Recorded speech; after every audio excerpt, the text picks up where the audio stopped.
Hello and welcome to Andre's YouTube vlog for Friday, July 22nd, 2011.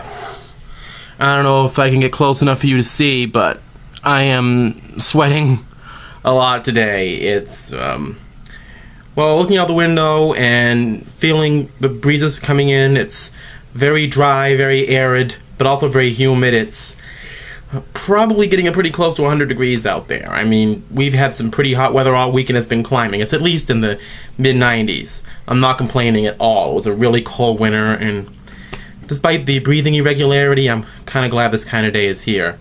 But I'm not talking about the summer heat today. Kind of talking about a little bit of a summer loss, but it's one of those good news, bad news situations for me personally. The entire chain of Borders Books and Music is going to be closing down very soon.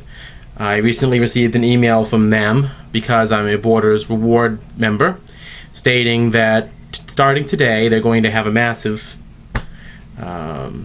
closing sale. They haven't set a date for the closing.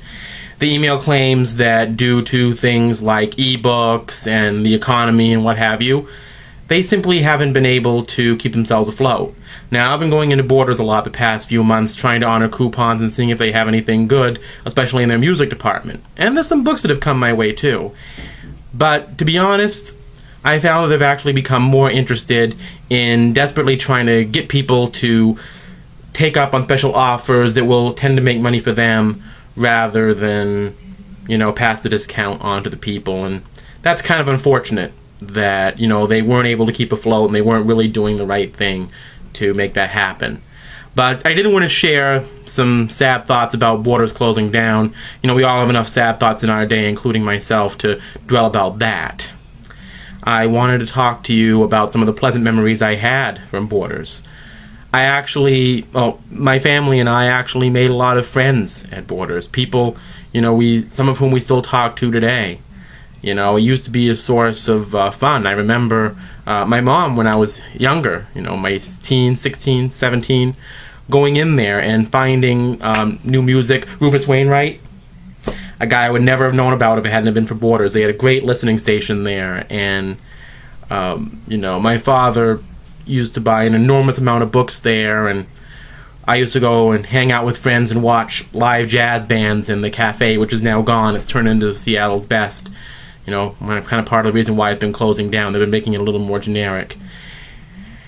And that's one of my thoughts about Borders. When it first started out, at least in the Bangor, Maine area, Bangor Brewer area where I live, it used to be a cradle of artistes. They used to have live bands and, professors and, artists and writers and musicians all used to come in there. And it was kind of a, you could call it an almost bohemian kind of chain in a way. But it got bought out by a bigger company and basically became a more conventional chain, more generic. I hate to use a bit of a buzzword, but more corporate in a way. And it just became soulless. But that soul that Borders used to have, I'll always remember. And Bull Moose Records, a place that I go to now, it's still actually trying to grapple onto a little bit of that, because they came about this close to losing it, trying to make it a little more uniform and corporate and all that. And when it comes to music and the arts and books, just my personal opinion, I don't think corporate flies.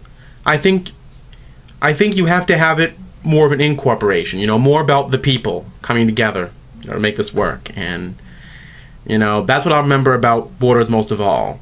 A lot of really nice, friendly people who all had different but similar visions of how to accomplish things. United Funk. Ricky Vincent, who wrote a book about funk music, called it United Funk Attitude. I call it people music. And people attitude, artist collectives, all of that.